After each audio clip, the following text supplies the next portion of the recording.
I have started recording and I'll now be going live on Facebook. You're going to have to enable screen sharing or make me a co-host, Cassandra. Yep, sure. To do that thing come my turn. Hang on. Make co-host. There we go. That's that one. I'm trying to go live on Facebook, but now it's having a fit at me because I've been doing other things. Trying to asking me to sign in again.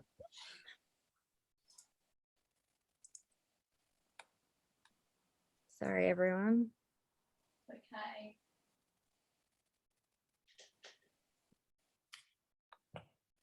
Okay, I'm gonna hopefully that will work.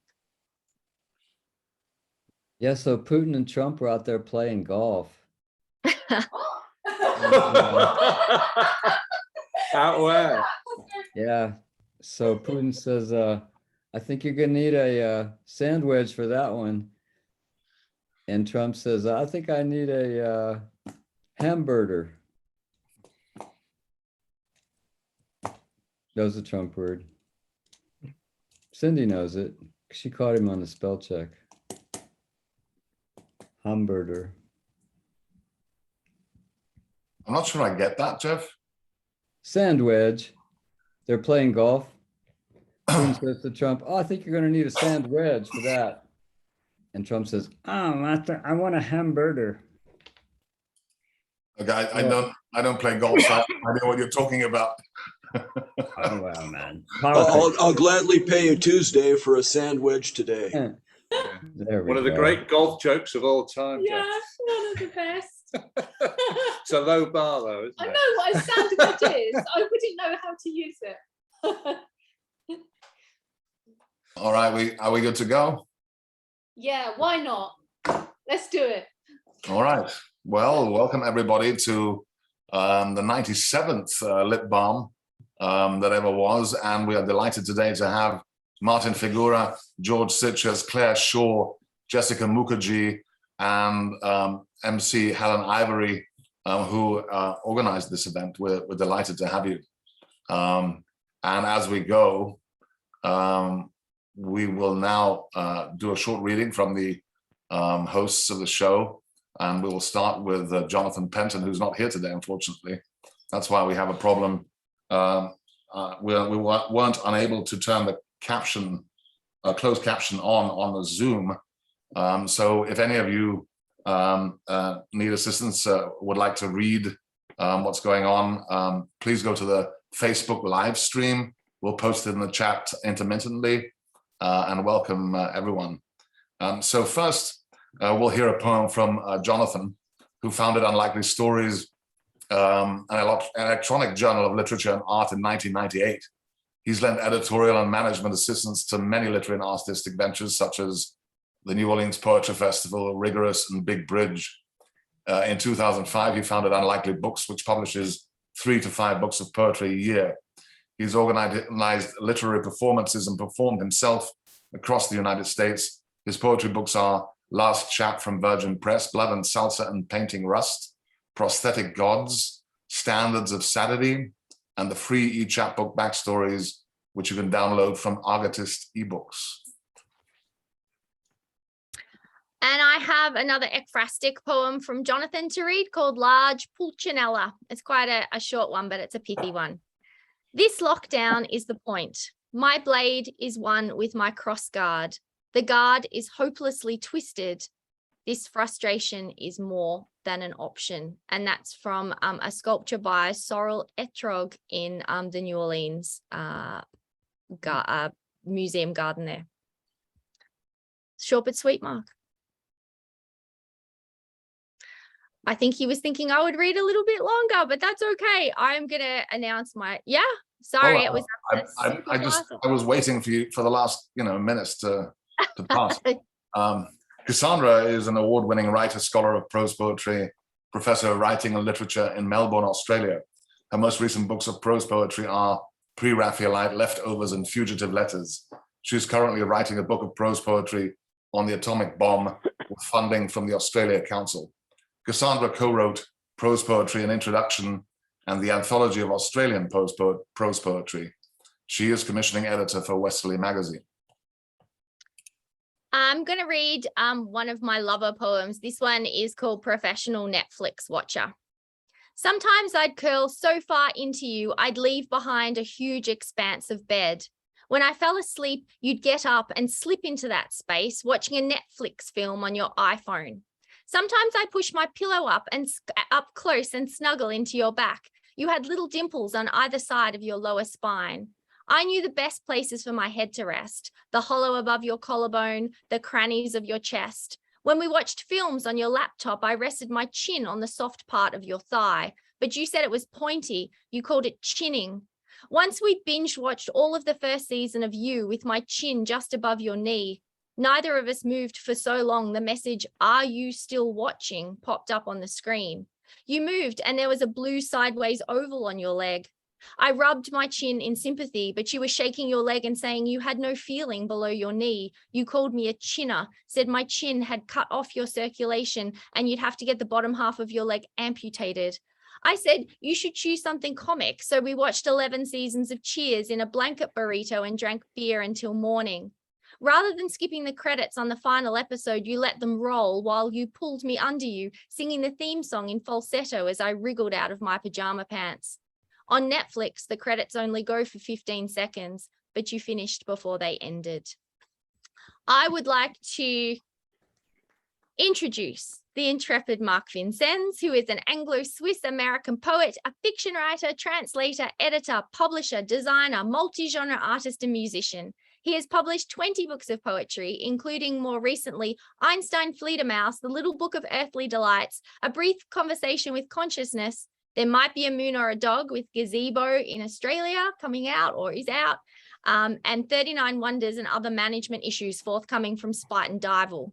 There's also The Pearl Diver of Irunmani, forthcoming from White Pine Press. An album of music, ambience, and verse, Left Hand Clapping, is forthcoming from Tree Torn Records. Vincennes is also a prolific translator and has translated from German, Romanian, and French. He's published 10 books of translations, most recently Unexpected Development by award-winning Swiss poet and novelist Klaus Mertz with White Pine in 2018, and it was a finalist for the 2016 Cliff Becker Book Prize in Translation. His translation of Mertz's selected poems in Audible Blue is forthcoming this fall from White Pine Press. He's currently working on a novel entitled The Age of Occasions. Vincennes is editor and publisher of Mad Hat Press and publisher of New American Writing. And for the regulars, here's the bit we all know so well. He's lived all over the world, from Brazil to China, to Iceland, to India. He was born, in Matilda Hospital on the Peak in Hong Kong, but he now lives on a farm in rural Western Massachusetts overlooking Herman Melville's Greylock Mountain, and where there are more, ready?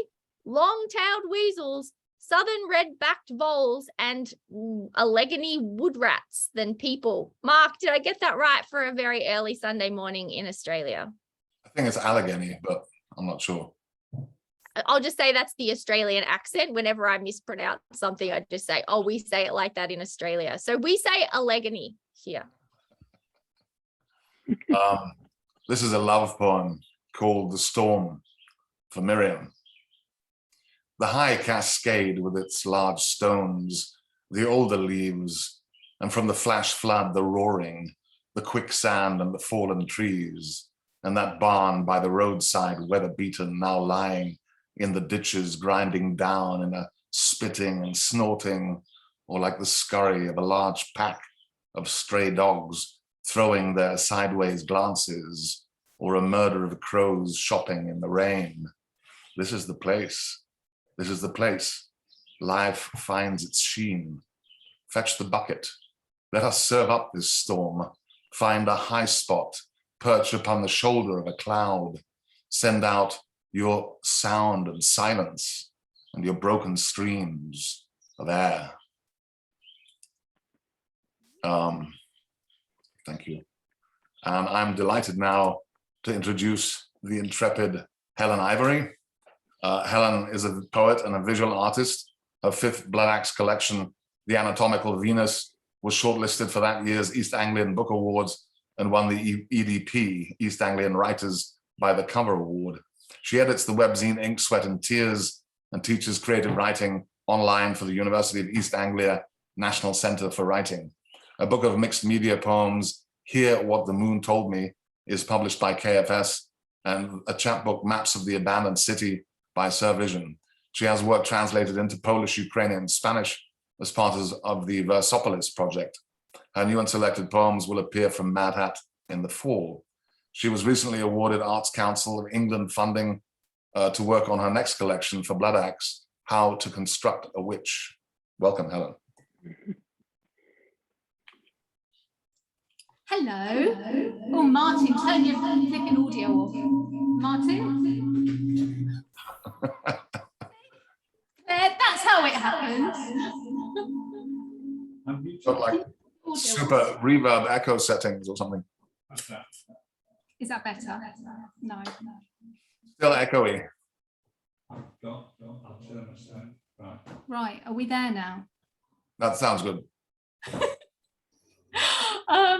I'll start dynamically again, shall I? And quite naturally, dynamically, because I am intrepid.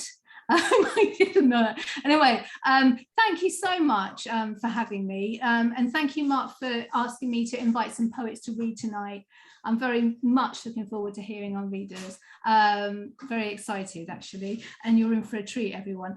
First, I will warm you up with some of my poems. So, as Mark said, my new collection, or the book that I'm working on at the moment, is called How to Construct a Witch. And it's about, well, it's like that really. It's kind of cultural representations of the idea of the witch. And my research is amazing. It takes me to all kinds of places, like being able to watch The Wizard of Oz and call that work. So this is my first poem. The title is something that the annoying Glinda, is she annoying? I don't know. Glinda the Good in The Wizard of Oz. She says, "Only bad witches are ugly. Do you light from the skies in the blush of a bubble your glown or glamoured with stars? Or does the earth spew you forth in a retch of red smoke? Are you more peaches and cream or frog in a quagmire, opiate stoned in a cradle of poppies, or rattled awake in the dash of a blizzard? Are you gooder than good in a basket of good, unbinding the bad with your charming white wand? Or is your scandalous body the root of your power? Are you a good witch, or are you a bad witch?" Maybe a little bit of both. I think that, yeah, the polarity there is just a bit much. So a more recent witch film is indeed called The Witch, and it's an Eggers film. It was made in 2015, and the narrator, I don't know, is he the narrator? Yeah, he's the narrator of this poem. Is Black Phillip, who's the goat, is the devil being the goat. I don't know if anyone has seen this film, but I strongly and wholeheartedly recommend it. And one of the things he said, which is the title of the poem, "Wouldst thou like to live deliciously? I have marked you at the gateway to the forest, inhaling the wild wood like medicine. And I have sent the most velvet of hairs as a gift of my heart to usher you from the burdensome world. You have been the pious daughter, washed your father's rags in the brook. Have you not earned enough of God's grace? Your parents bade you pray for light while heaping shadows round your character. Hearken as they brand you witch without a lick of proof. Come, follow, I have such bounty for you. There is always a little bloodshed when a woman is born." If you see the film, you will know what the goat's talking about there. Okay, this poem has just been published in Poetry Scotland.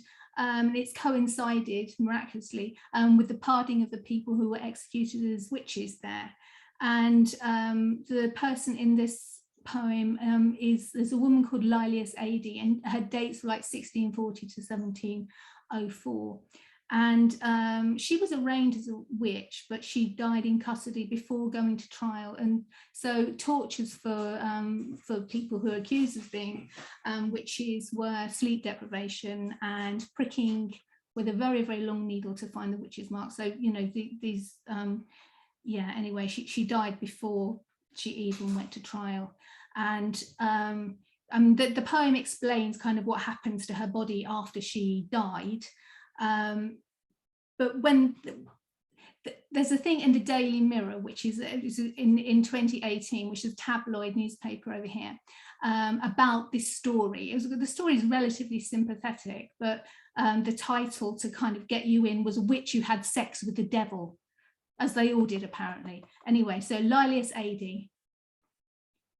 And still the clickbait designed to pique a fever, though clicking arrives you at a neighbourly face conjured up forensically. She'd been 6 foot tall, according to her bones, buried intertidally like suicides, pressed down by a stone to damn reanimation. Such wickedness requires a belt and braces execution. Who's to say the devil will not wake her to bring about more sickness to the fold? A podcast now, and Lilia's confession, we learn, is duplication of another peasant woman's admission some 50 years before. The devil put one hand on the crown of my head, another on the soles of my feet, and claimed everything between as his. Then you learn they lost her skull 100 years ago, and the image of her face is drawn from photographs, and her bones were gathered up as trinkets. Even wood from her coffin you can see in a museum, whittled to a walking stick, fancied up with silver. If you Google the name Lilius AD, you will see her face, and she just looks like a normal, nice lady. Anyway, so some women self-identified as witches. It was a form of agency for powerless, voiceless people. You know, I will curse you, I can do this, I can do that, when really they can probably do nothing. So this is Margaret Johnson, who in 1633 was arraigned in the Pendle witch trials. And she actually confessed. She said, yes, I'm a witch. I went to the Sabbath, you know, I went to the party with the devil, all that kind of stuff. And they declared at the trial that she was not a witch. And I just think how galling, you know. So this is Margaret Johnson. Days were moonless, drab, and I was a sack of bones in my widow house. 7 years this went, part sombre, part vexed, wholly disremembering of the sun. And then he came, all silk garbed, all sleek furred, and the promises. It was as if he had heard my prayers indeed. He pricked my flesh, sucked my slow blood till I quickened and felt my spirit siphon into him. Though I repent this transaction now, I had no prestige until the devil lodged his shadow at my hearth. Since this trouble hatched, he has forsaken me. I cannot send my spirit out to avenge those who need tormenting. Yet history casts me out as not a witch. If I was not a witch, how did I meet the night's wings? How did I fly? How indeed. So I believe I have 2 poems. I think I have 2 poems. Feels about like I should. I've actually got 3 poems, if that's all right. Please mute me instantaneously if I'm going on. Oh, totally. Go ahead. Go ahead. All right, okay, let's go. Right, strap in. So I have this poem. So I've been looking at quite a lot of paintings of witches and representations of witches. And this poem is to a painter. How, pray, is your cow skin glue distinct from charming? You take the hide and tendons, hooves, boil them up in that scarred cauldron, and the stench enough to bid the beast from many miles around all Slava more quarry for your pot. Fancy keeps you company while your bed is bare. Idle hands grope for brushes. Ah, such renderings of midnight. You are haunted by flesh, are you not? I wonder if this exorcism purifies or stirs up the appetite. Paint me now astride a broomstick, my contorted face all seized by flight. Depending on my time of life, I am the maid ripe for corruption or the long dug ruined hag. while you, sir, are fixed, rigid, the loudest voice, all penneth spent. Thank you. I can see the silent applause. I don't think there've been enough poems written about the moon, so I've written one. And this one is, well, because women are associated with the moon, aren't they? It's supposed to be ruled by the moon and all that kind of stuff. So this is more thoughts about the moon. Someone picked the moon to be your avatar, swooned upon your beauty. He invented the metaphor for the fulgent, unreachable conundrum of your presence. When he got a grip on gravity, he blathered on about the heady dance of Earth and Moon in each other's gravitational pull. It set himself up as Earth, of course. His ardour in your maiden and your mother days was resolute, but as he waned his word, he could only see the carrion, that old word for crone, scraping dead flesh off the underpass. A goddess is a goddess is a goddess. Why rename her as she orbits you, O Earth? And if she appears all dark of the moon, it is because your rotation is too fast. The moon's path around you is widening by the wingspan of a wood nymph moth each year. Perhaps it's time to take a hint. It seems she'd rather lay her bets on emptiness. That was a scientific fact about the moon. And, you know, I mean, I might have made a bit up about the wingspan of a wood nymph moth, but it is kind of about that size. This is my last poem. Thank you very much for listening to me. So the quote that attached to this is from Pliny the Elder, from the Natural History. And it goes, bees, it is a well-known fact, will forsake their hives if touched by a menstruous woman. This is the menstruous woman. It is never elegant to speak of blood. A female body tricked and out of whack adjusts to wearing kindly black to shroud the purpling of her clothes as menstrual fluid falls from her too pell-mell for any shop-bought rags. Not everyone is bold enough to turn their menses into art, to scriven gore across primed cotton board. Some zigzag a passage through this cursed spell with all the euphemisms their red aunt instilled in them. They are unreliable, leave work early, say 20 years too soon.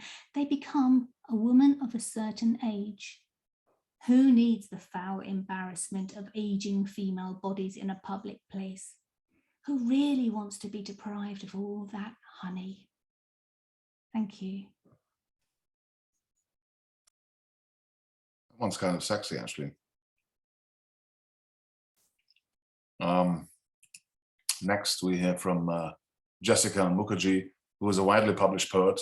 She's been twice highly commended in the Forward Prize for Best Single Poem, and her work is included in notable anthologies such as Staying Human from Blood Axe. She's authored of 2 full collections. Her second, Tigress from Nine Arches Press, was shortlisted for the Best Second Collection in the Ledbury Month Prize. Her latest pamphlet is Playlists from Broken Sleep Books, and she has her next full collection, Notes from a Shipwreck, out with Nine Arches in August this year. She is co-editor of Against the Grain Press and a board member of the Poetry Society. Welcome, Jessica. Hi there. It's such a pleasure to read for you, and thank you for inviting me. I'm really pleased to be reading with Helen and Claire and George. Always an honour. So I'm going to read from my new collection, Notes from the Shipwreck, and I'll just get started. This poem is called Cracked Actors. It's about first love and the danger of female desire. Cracked actors. That summer, I became Puck, Miranda, Titania. You turned Romeo, Ferdinand, and Antonio. Let's run away, you said. Peter Pan the fuck out of here. You stole your dad's Vauxhall Cavalier. I stole my dad's checkbook, and we drank as you drove down the motorway. I was in love with Bowie, and you were amused and jealous as I sang along to Diamond Dogs, Sweet thing, 5 years. You said I was beautiful, so I shaved off my eyebrows and spiked up my hair and Cupid blind. I knew you were desperate. I stood on the hotel room's bed with fishnets, a fake fur jacket, painted lips of dust ruby to take you. In the mirror, we melted together, show reels slow. Is it hunky-dory? I wanted to know. The tape recorder we bought on the way played Lady Stardust. We acted like movie stars. Nothing was safe. You were slicked back, I waxed and waned, made up from a strange thing of you. Someone clapped. Did we make it from the bones and blood of us, all smeared like lipstick on the sheets as we fell to earth? I was a vixen when I was back at school. You, Oberon, had a line or two to get through, and I was playing kitchen sinks and gin until you were out of my system. This next poem is from also from my new collection, and it's called The Shipboard Girl. Take a close look at that cheap girl who can look expensive with a lipstick made in New Jersey, and the watery sun on her red lips is transformative as her skincare routine, but today it's out of the window, for she hopes the boy is Jesus certain to save her if she goes overboard, as she's meeting that talented young man she's longed for below deck. Oh, John, she sighs, I love that you can speak so many languages. And there's his scarf tied around her bright hair that's the colour of the ship's railings, while the white sea turns her skin into salt. This poem is called Eating with Hands. My parents, my mother in particular, still eats with her hands, like a Indian thing. Through the thumb comes space, through the forefinger comes air, through the mid-finger comes fire, through the ring finger comes water, through the little finger comes earth. The knives and forks are gossiping about us as we silently put them in places out of harm's way. They notice the tiger and its too big grin barge in, know that it'll devour everything. So they sigh, lie flat and dry and untouched by us in their sharp and shiny way, because the tiger's teeth are masters of severing. It prowls cupboards, goes through the bread bin, the fridge, barely glancing, placing weight where we put the meanings of our rhymes, where we empty vast slop buckets as it pisses and catches its hair in every sharp corner with daily duties. They clatter and clink about us, say that man can't rouse his wife or give those kids proper advice, just fights and bickers, pulls each implement out and argues about how to wash and sharpen them. They say the tiger doesn't need them. Knives and forks are cowards, unlike the teacups, fragile, held, trembling between her fangs.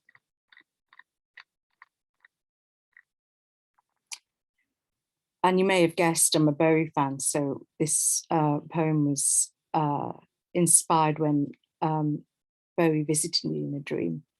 But anyway, it's about more than that. But this is called When God Visits Me, He's Covered in Glitter. Slippery, quiet in his mime costume, with little to tell me. Pretends to cry at my sad falls downs. Does the trapped in a box thing with his hands, pulls on an invisible rope, hangs his head. Sometimes Prospero, sometimes Miranda, sometimes Ariel. Can't always tell.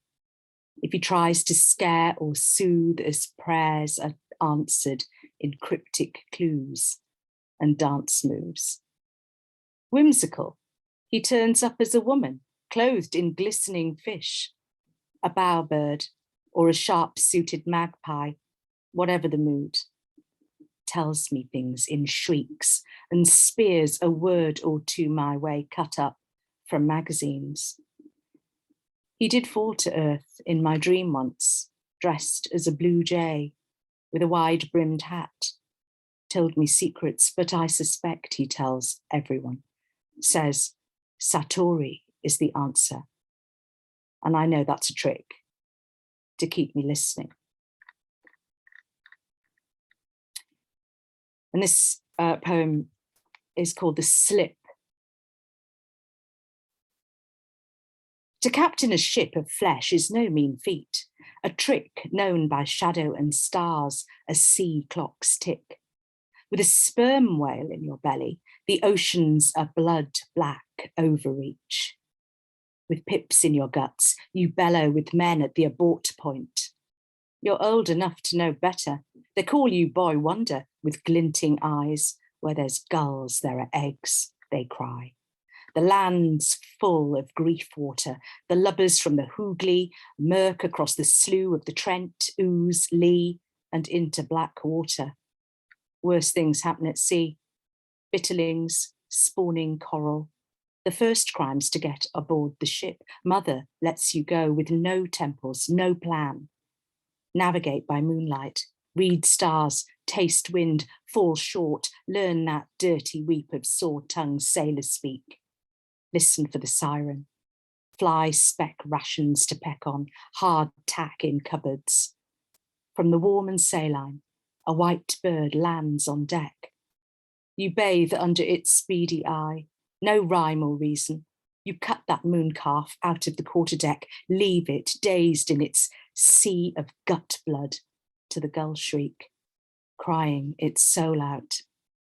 Slip the baby whale into the ocean with no rituals. There she blows, a shape in black water. This poem's called Jailbirds. The crow keeps records of my movements. No need for locks, his beak is keen and fast. Everywhere the starlings gather, they chit-chat everything, quick, quick. I go back to my cell to get away.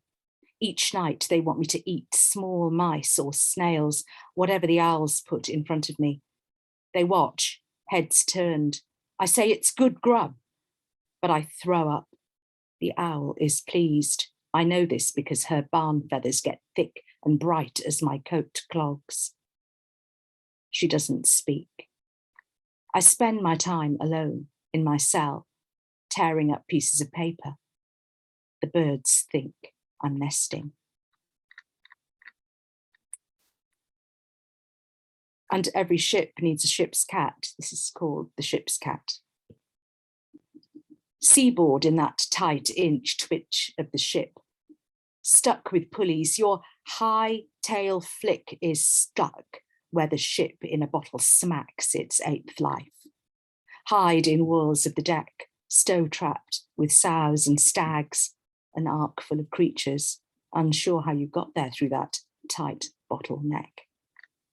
Trick of oak flowers, broom, meadowsweet, perch on a driftwood girl marked with a gold ink, a carved figurehead, a chest to make men heel. Lap from her bowl and rigging, she'll hold the keel. If the sky sail fails, save your scrap wood. This world is driftwood.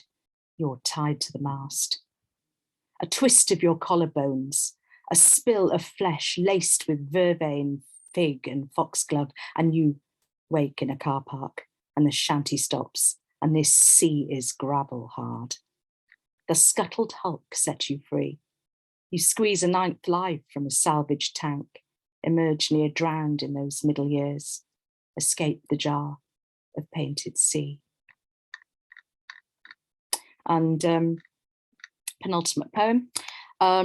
This is about a woman who survived the Titanic, and she was quite surprised she survived, and she became a subject of a sort of music hall and theatre pantomimes and things like that. This is called The Unreliable Memoirs of the Unsinkable Molly Brown.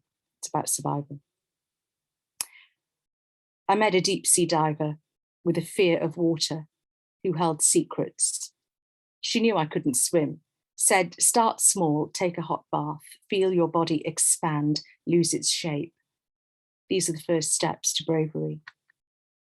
I met a Swedish girl who held me in her generous hands on the rocks in Stenkusten while I was slippery-footed and unsure, and we swam together in a whirlpool she found for me.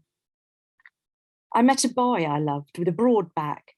He knew I had a fear of drowning. He took me to Berlin to swim in the liquid room and the Badeschiff. You can't sink, he told me, as I climbed on board. I'd no idea how I met the ice-cold sea, through the gaps and blanks where the seeping crept, and no time to think or read the papers. I was so prepared, no time for graphs or PowerPoint. Surprised I was good at rowing, a dab hand at organising. It's amazing what you can muster when you're terrified. I met my body, all brined and salted, made of icebergs and disaster. And this is my final poem. It's the last poem in my book, Tigress. The work. Inside honey, inside is mixed with saliva, all my mother's chemicals and enzymes. I'm vomiting gold, slush and juicing flowers, blending elderberry, blackthorn, plum, almond, a little wild garlic into my mouth, your mouth, and then my mouth. Let's take it together, fill pots of it with our licking, our glue, spit our paste into bowls made from the fat from my waist and seal it with baby piss, clear water from a newborn, add bacteria, blow on it, turn it cool. Now let's dance to raise the heat, bake it in hot temperature. Sweat can pour from us to evaporate and harden all our work. Our lives we clap into existence, husbands, lovers, books, dances, flights to far continents. This gold syrup of us is inside honey. All this work, that work, for this. Beautiful, Jessica. Next we hear from Martin Figura, who was some time ago now described in a hospital referral letter, bad back, as a pleasant 58-year-old gentleman.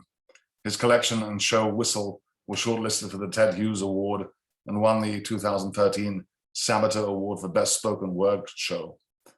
Shed from Gatehouse Press and Dr. Zeman's Catastrophe Machine from Cinnamon Press were both published in 2016. During the first lockdown, he began the monthly Zoom event live from the butchery with Helen Ivory and Kate Birch. It won the Best Spoken Word Night Saboteur Award and continues to this day. In 2021, he was Salisbury NHS Writer-in-Residence with a pamphlet, My Name is Mercy, from Fairacre Press. As far as I'm concerned, is due out with Cinnamon Press in 2023. He lives in Norwich with Helen Ivory and Sciatica. Welcome, Martin. Hello, thank you, Mark. Oh, echo. Helen's got to turn her sound off. And I've got mine on. Sorry about that. I'm going to share I'm going to read from Shed. Last time I was at Lit Balm, I said to Mark I didn't write any surrealist poetry, and I'd completely forgotten I'd done this book, which I think probably falls into that category. So I'm going to read from that tonight. I need to share my. Can you get me to share, Cassandra? It's not working. You should be able to, since you're a co-host. It's me being incompetent. Okay, so it comes with these wonderful illustrations from Natty Peterkin and also some other images that from those, and with lead figures that I've kind of were part of the show that got lost to COVID, unfortunately. But the book is still out there. So, and it's about this guy, Arthur, who's retreats to his shed for the last hour of his life with a spider he doesn't quite trust, a butterfly, and his God. So I'm just going to read the poems straight through now. I think there's a moon somewhere along the way. I think we've all had moons so far, as everyone must. Okay, so it starts with the dictionary definition.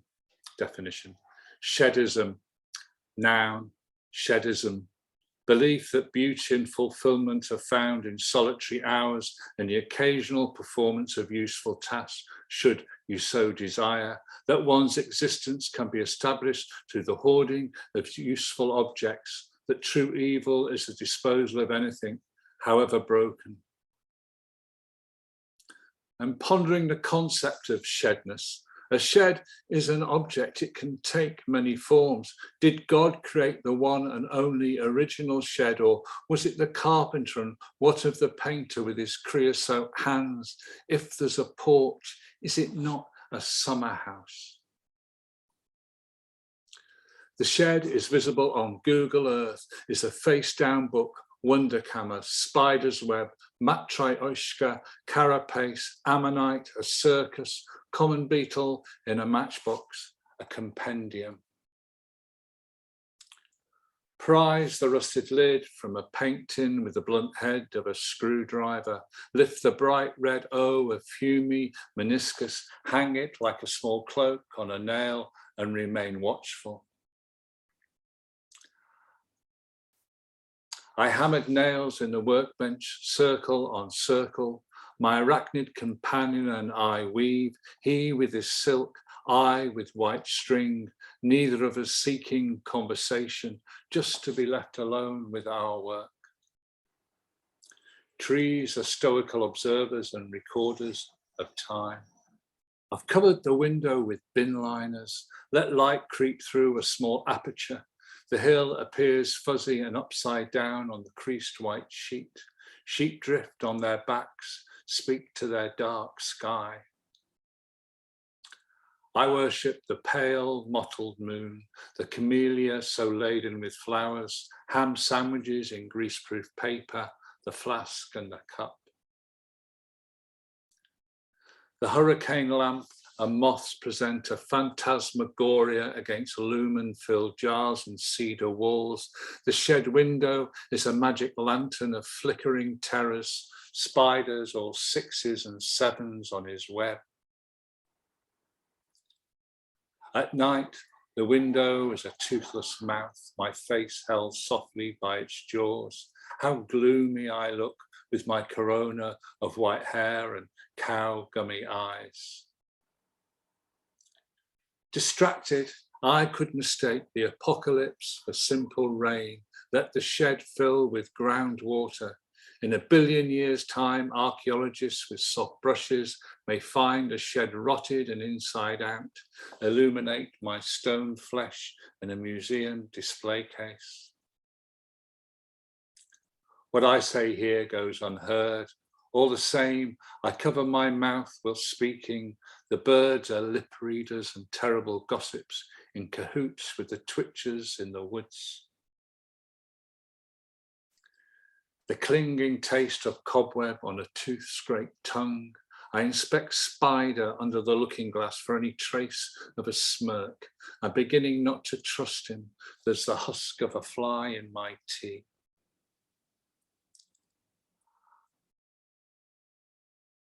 I'm holed up on the run from the law, belly down in the grip with the crawlers and the dead. Somewhere a twig snaps in the dark, then a sudden rain of noise and splinters of glass and spouts of paint. A hemp sack tight to my face, catching at the evening shadow. My breath is wet and sweet. I imagine the floor falling away, raw rope at my throat. Oh, Vanessa, weightless on my palm, what little heft there is of you was only breath. Rest yourself in the satin of this little Piccadilly jewelry box. We tried, did we not, for another spring? Sometimes we fail. I take my soul from behind its ribs with a broken hacksaw blade, dismantle it on the workbench. A hairball was the problem. While I have it apart, I thoroughly clean every piece, then carefully put it back, slippy with oil. When my time is near, send for the priest so I might confess to all my bodged and abandoned jobs. Anoint my hands with castrol so the small mistakes on my knuckles shine as if from wood. Place the broken engine of a washing machine on my lap. The small weight will be a comfort. Pierce the grey skin of my blisters with a bradle and instruct the priest to dip a paintbrush in their sap to administer extreme unction. Blacken a fingernail with a claw hammer so I might hold my right hand aloft to God and pass to the small heaven of infinite tasks. Take my skull and crossbone pot bottles from their high shelf, open them. Let our eyes sting and throats catch. If there are tears, let there be tears. Turn the transistor down to a murmur and tie me to this old office chair with twine. Lock the door behind you. Toss the key of the heavy padlock into the nettle patch. Hand the priest a drink, then send him on his way. There are pieces of 4x2 stacked down the side of the garage. Have the men in overalls black with grease carry the shed out through the squeaking gate to Mortimer's Lake. I will fling my last roll up into the paraffin as they push me from the shore, as the window flames then blackens, as the pillar of black smoke is loosed to the sky. Place the Black & Decker power drill into the hands of my son. Lo there, do I see my father. Lo there, do I see his bent back, torn sweater and bald patch. Lo there, do I see the queue of people back to the beginning. Lo, they do call to me. They bid me take my place among them in the aisles of Valhalla, where the shells go on forever. And that's that. Thank you.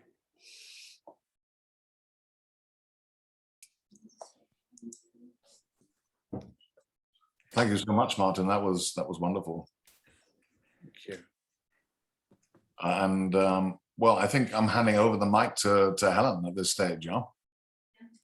Yeah, let's go pumping hole for Martin. Here we go. There we go. Sounds like the beginning of a Nirvana song or something Oh like that. my golly gosh. Right, okay. Well, what a delight now is to introduce two of my Blood Axe book stablemates to you. So firstly, we have Clare Shaw. I first saw Clare Shaw probably, I don't know, about 20 years ago when we were children, I think, reading at Aldeburgh Poetry Festival, and I thought, wow. And here they are, still wow. Bigger wow. So Clare Shaw has 4 poetry collections with Blood Axe.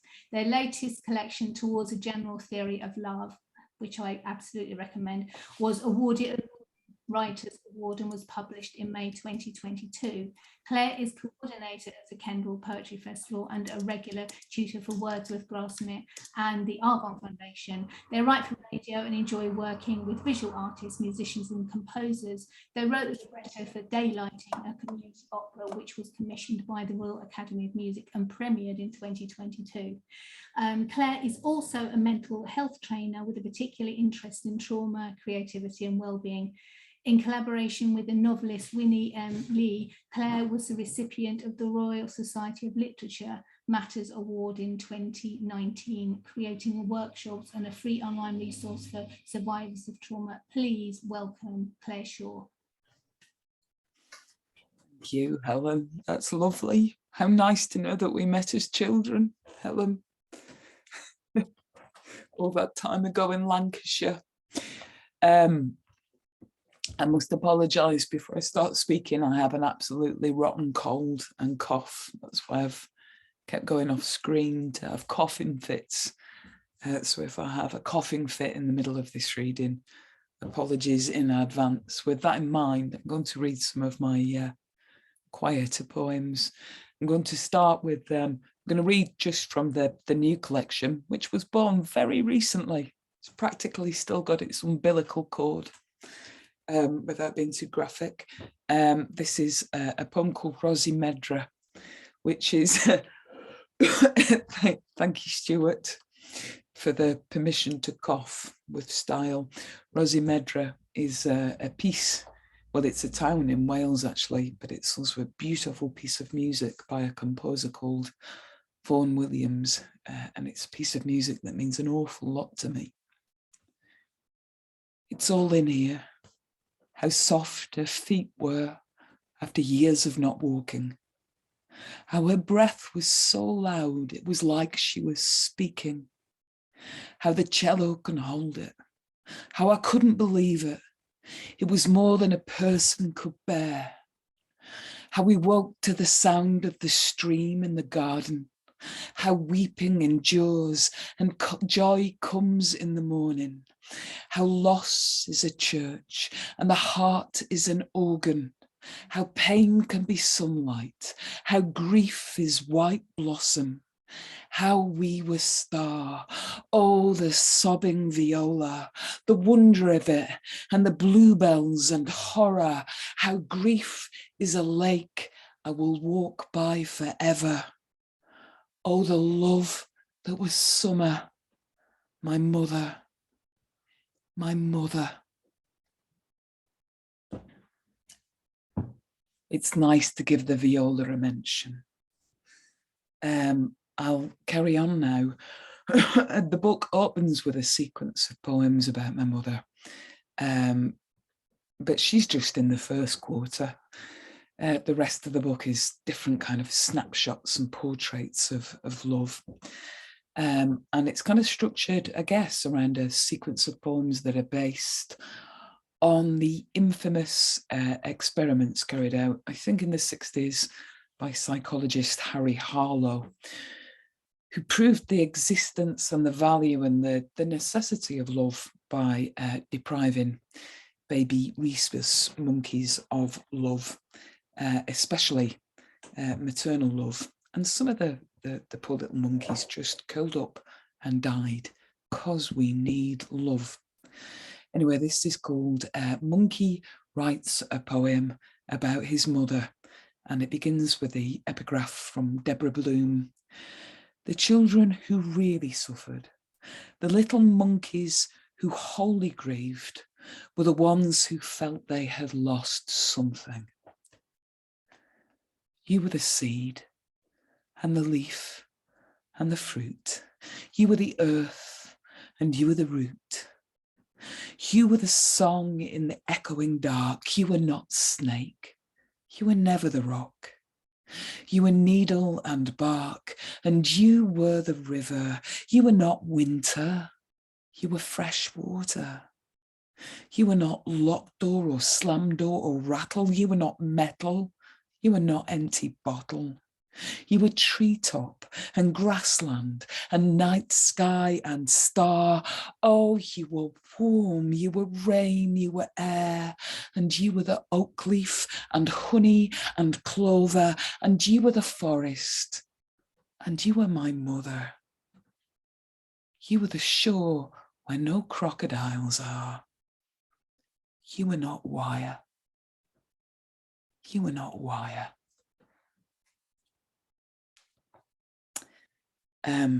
So throughout this sequence, Monkey, I guess Monkey kind of, in a sense, came to live with me. He became a character, and he kind of walked alongside me through the writing of the collection. And at some point in the writing of the collection, Monkey actually joined a dating app.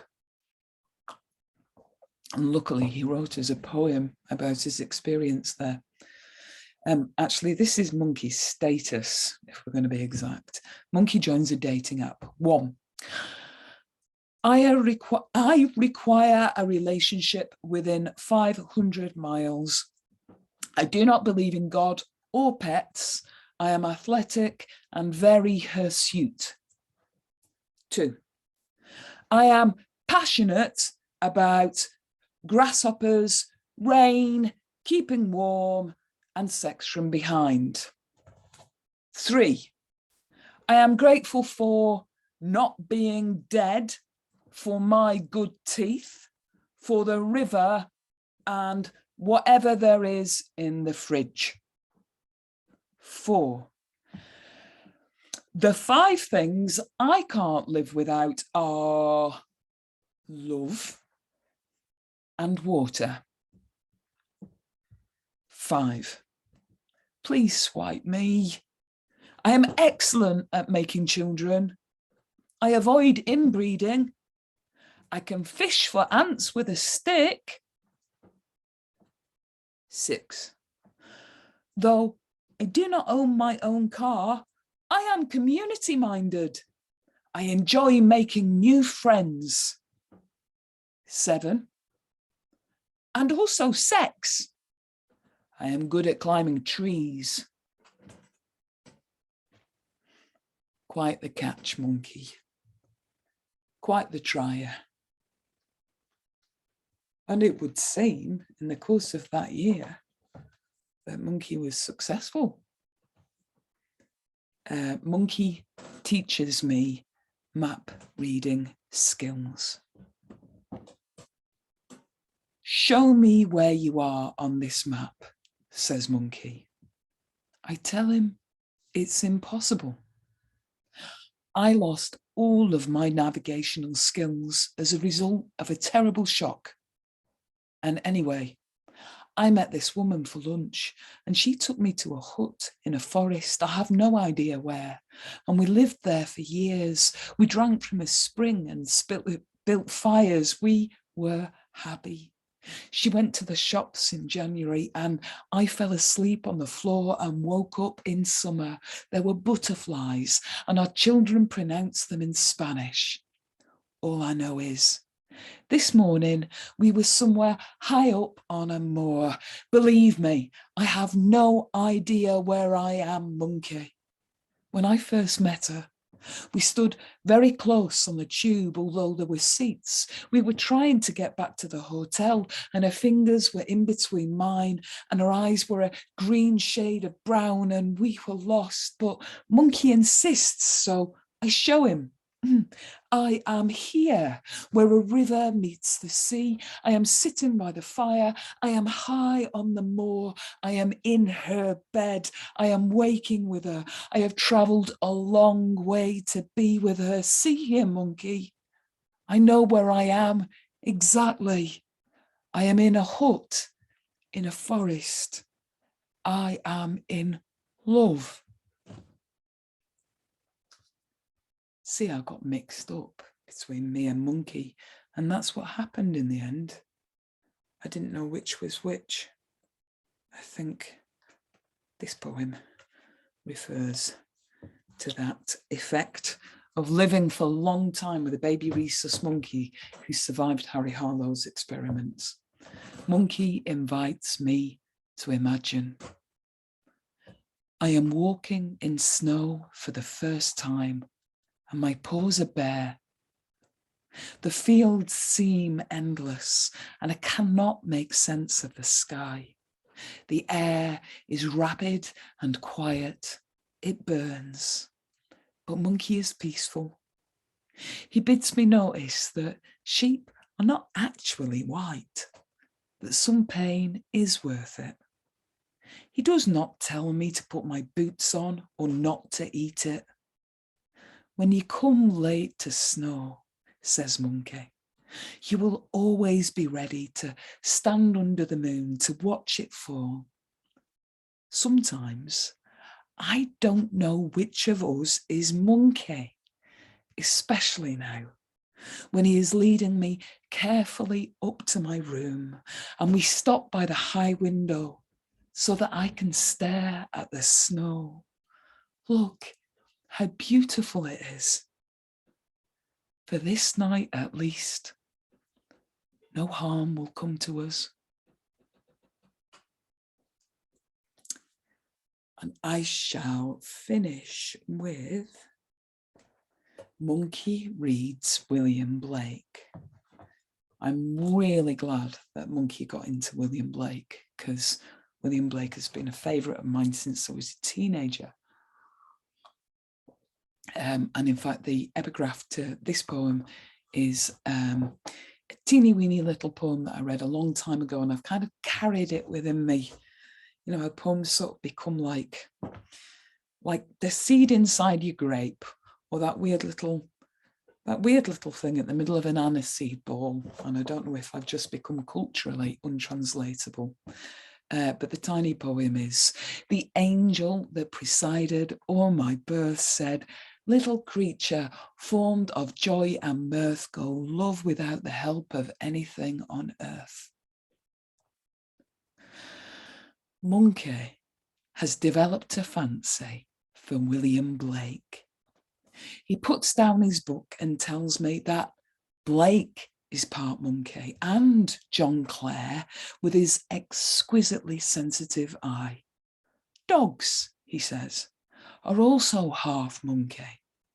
He explains that to be kicked to the dirt, to know blood at the back of your throat, and not only to want to be touched, but to rage for it, you must be monkey. To be badger, to live in the night and still to believe in the sun, to be cat, to see in the dark, to be dropped and to save yourself, to be Blake, who hated the cage so much he rid his brain of it, to find angels in the street and take them home. I think I'm starting to understand, to burn bright with it, to be naked and scarred. Monkey nods. I think this is an important moment of connection, but Monkey is already busy. He is scribbling on the pages of his book, and the full moon is rising, and Monkey is spinning. The dogs are all howling, the two of us dancing, and Monkey is grinning. Thank you. Oh, see, I told you. Look, see if you've seen who's in the audience. Oh, wow, that was sensational. Thank you so much. That was stunning work. Well, now, I'm going to introduce George Szirtes. Now, George Szirtes introduced me to poetry. I don't know how long ago, 25, I don't know, long time ago. No, not long time ago. Then anyway, so he's responsible for me basically. So George Szirtes' 12th book of poems, Real, which was 2004, won the T.S. Eliot Prize, for which he has been shortlisted twice since. His latest is Fresh Out of the Sky, which was 2021. His memoir, The Photographer at 16, which was 2019, was awarded the James Tate Black Prize in 2020.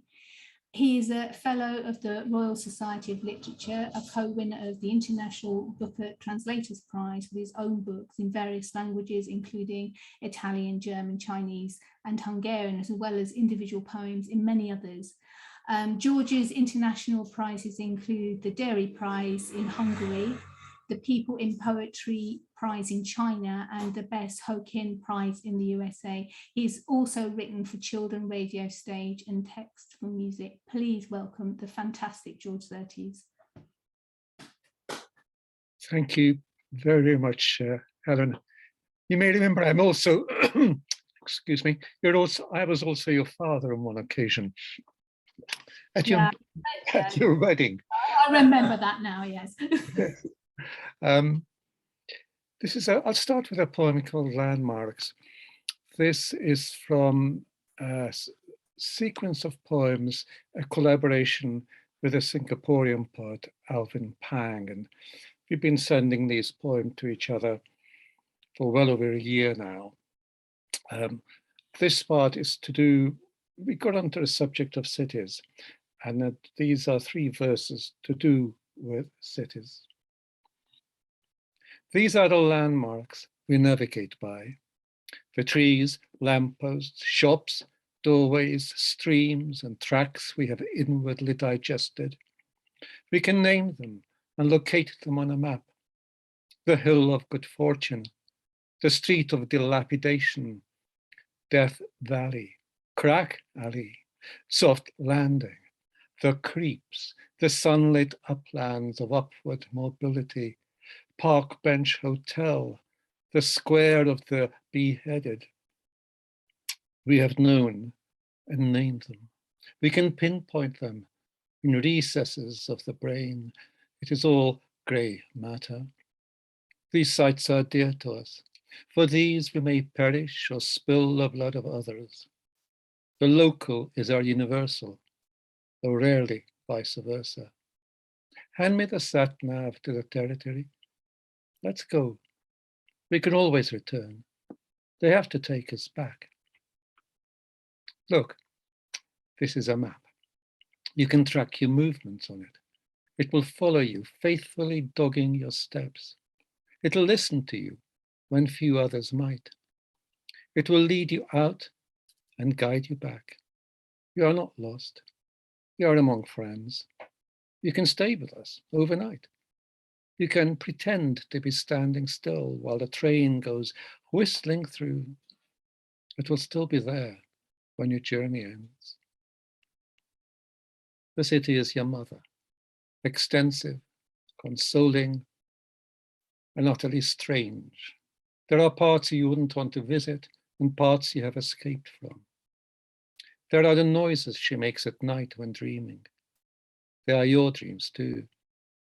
Those noises were your first words before you named the world according to your needs, which were also her needs. Who can tell city from flesh, car horn from lullaby? Who can you turn to for condolence, for admonishment in a known language, for the ground of your liquidity? Who launders your trade figures? Who survives her periodical crashes? Who is your cultural capital? Who will you touch for love? I'll read you now just a group of small poems which have grown out of the conflict in the Ukraine. They too form a long series. I won't introduce them individually. Some of the references in them you will recognize anyway. And it's not about references. Most poems are not.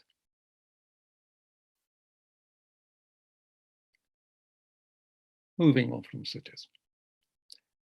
In the cities of the imagination, rain falls on damp gardens, with soft hands tapping on some sleeping, breathing thing. Perhaps it's the earth itself that's breathing city air. Under it, dreams go about their tasks, laying down their maps. Here are the scatterings of household goods, of soft toys and car components. You might find such things at a junk market or on the road to somewhere. Nor must you forget the carcasses and their clothes, their hats, gloves, and shoes, their shared documents. A cyclist lies down in the road, perfectly still, performing his trick of not breathing. Look at that young woman's scarlet nails as they emerge from the burned wreckage. How well she has painted them for public display. They are public nails. They trained their actors to play charred bodies and lie next to burned out cars. Until, at a shout from the director, they rose, shook off the black ash, and were redeployed to shoot each other with live bullets in the neck, some without their heads. Nothing will remain of this. It will have been blown into the furnace.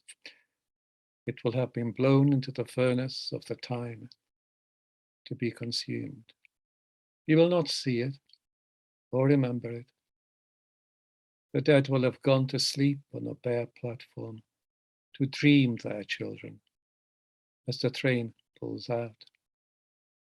And the last of the poems. Sing the empty street where the dead live crow. Your song is the right song here. Sing, crow, of bodies abandoned and unburied. You know the best songs for such occasions. Sing, crow. Scrape out your music. Flap your wings and rise above the street. Sing. Thank you. I'll stop there.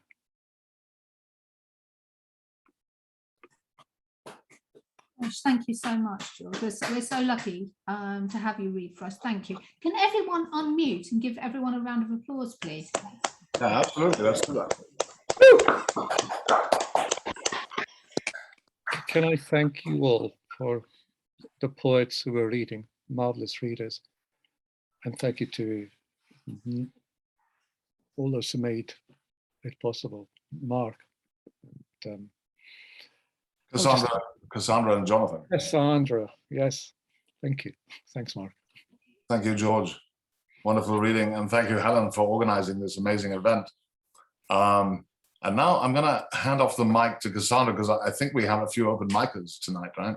We do, and they're always so fantastic. So don't go anywhere because I love our open micers. And we're going to start with someone we all know and love. Stuart Ross is going to read for us tonight. Thanks very much. It's yes, hooray! Hi. Invitation. It's great to read with after seeing a few friends and a few other poets I admire so much. I write a poem every New Year's Day and I send it out to all my unwilling correspondents. And this was the 2022 poem. Life begins when you begin the begin, for Charles North and Ron Paget. A pancake of snow slides down the side of the building. It passes floor after floor. A pigeon and a blackbird stop in midair to watch it and soon get bored. Someday, we will be able to talk on the phone and see each other like we're on TV. I'm not kidding.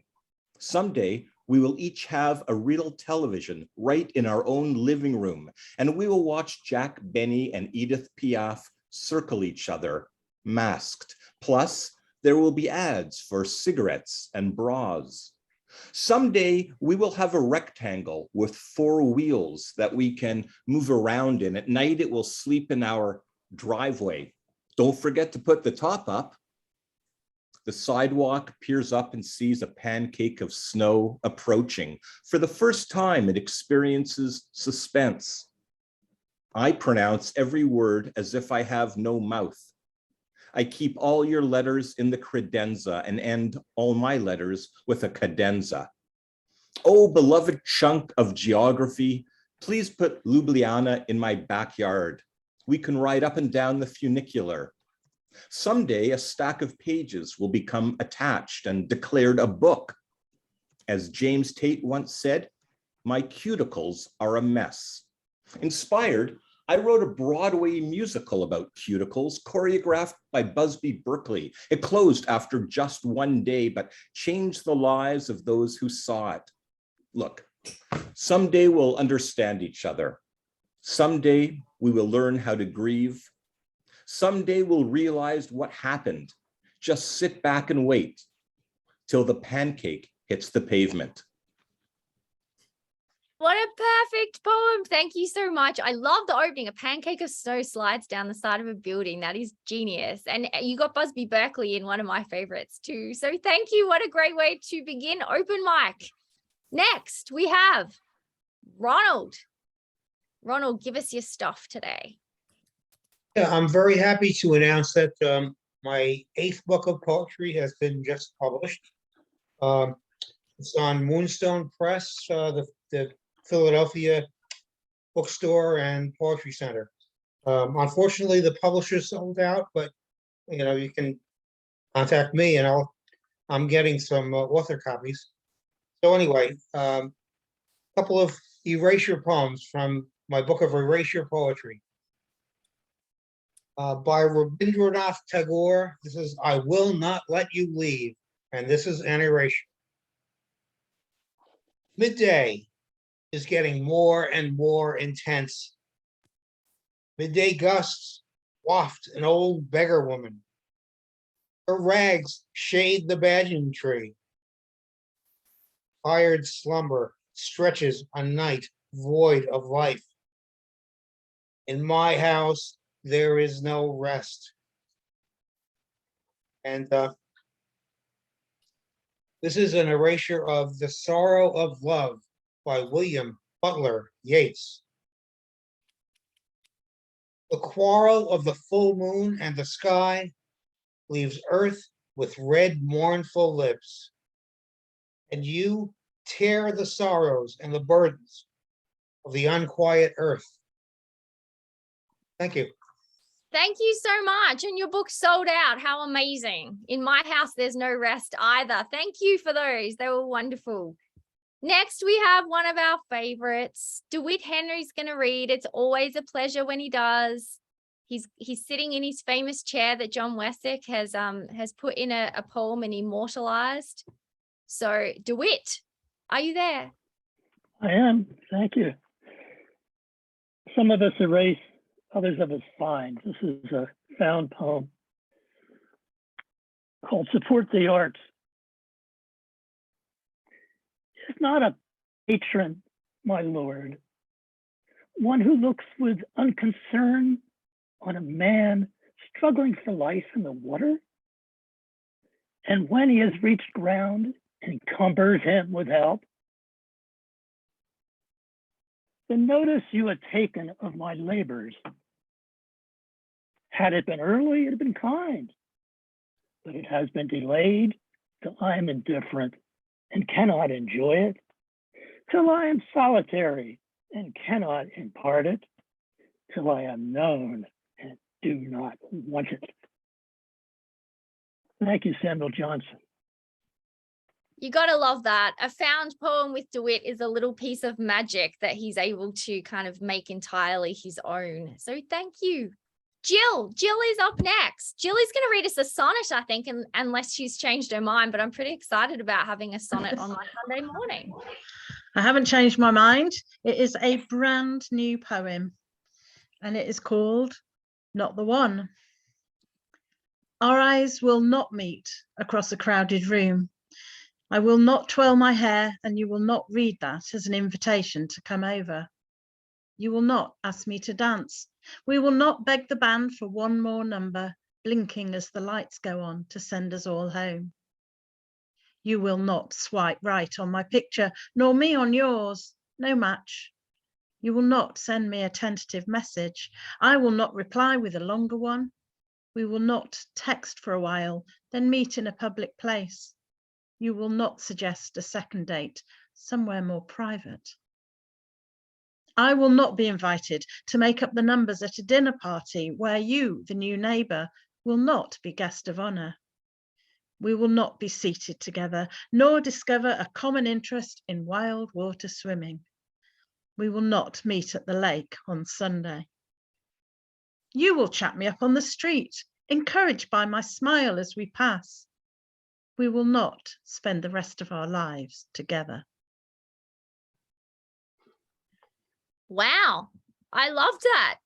I did not love that. It was fantastic. You will not swipe right, nor me on yours. I love it. It's a love poem in reverse. I love that. Thank you so much, Jill. Thanks for having me. No probs. Come anytime. Next, we have John Wombat Wessex. He always surprises us. I thought that, we had his kind of surreal thing down and then, he came in with something a whole lot different. And so we never quite know, but it's always brilliant. John.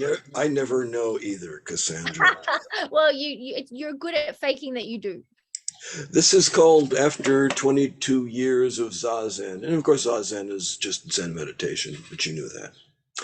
Smoke rises from a stick of pine incense. Distance hushes children's voices.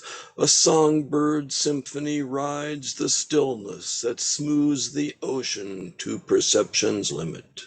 But a razor blade lurks in the rice cake. Squawking charges of old abuse and baseball bet revenge fantasies, a raven of hatred flies from my forehead. In a crowded warehorse store, momentum carries my shopping cart into the heel of the woman blocking the aisle. She turns with a dirty look. Behind me in the checkout line, the Dalai Lama shakes his head. Images of bayoneted monks flicker on his retinas. I turn, brown eyes hooded by epicanthic folds, ask a question. The answer floats beyond my grasp like a helium balloon unattended for a millisecond too long. Buoyed by dense air, the balloon rises through the heavens of form and no form to arrive at the infinite sea of milk where Vishnu floats dreaming the dream that is the world. With each snore, a billion suns arise and wink out of existence, yet the balloon waits. The slumbering god snorts, scratches his nose, and turns on his side.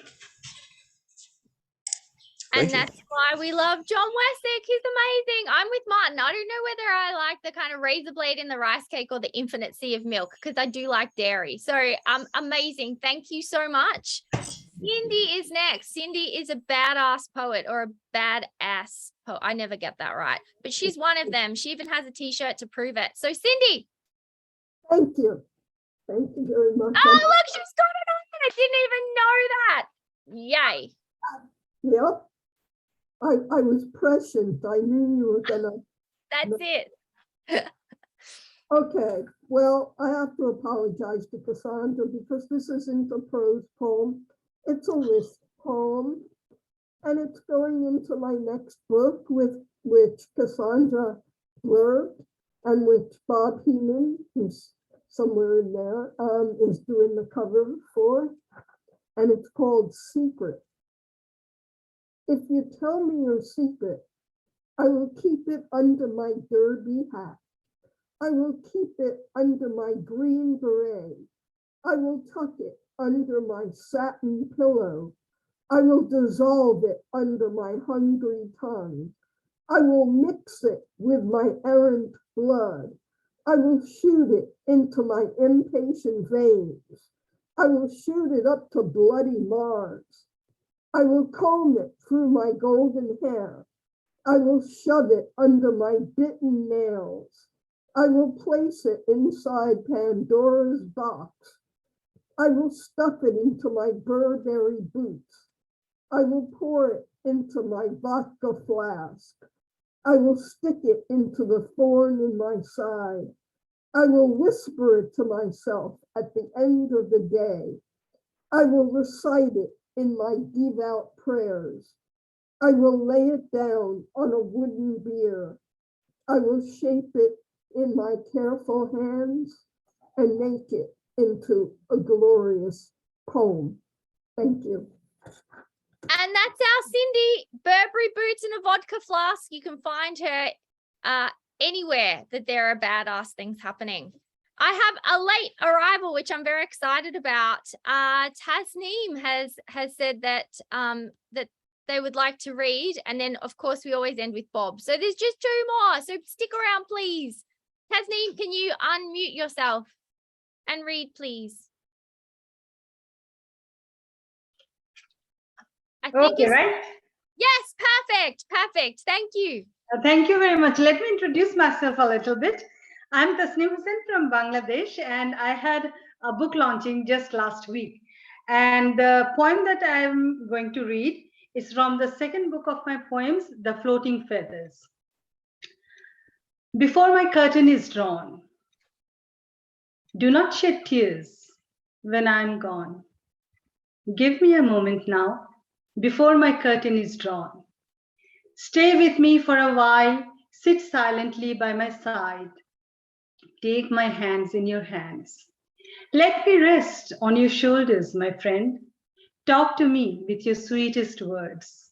Smile at me with your eyes twinkling stars. Let me listen to your whispering heart, engraved in my heart those moments apart.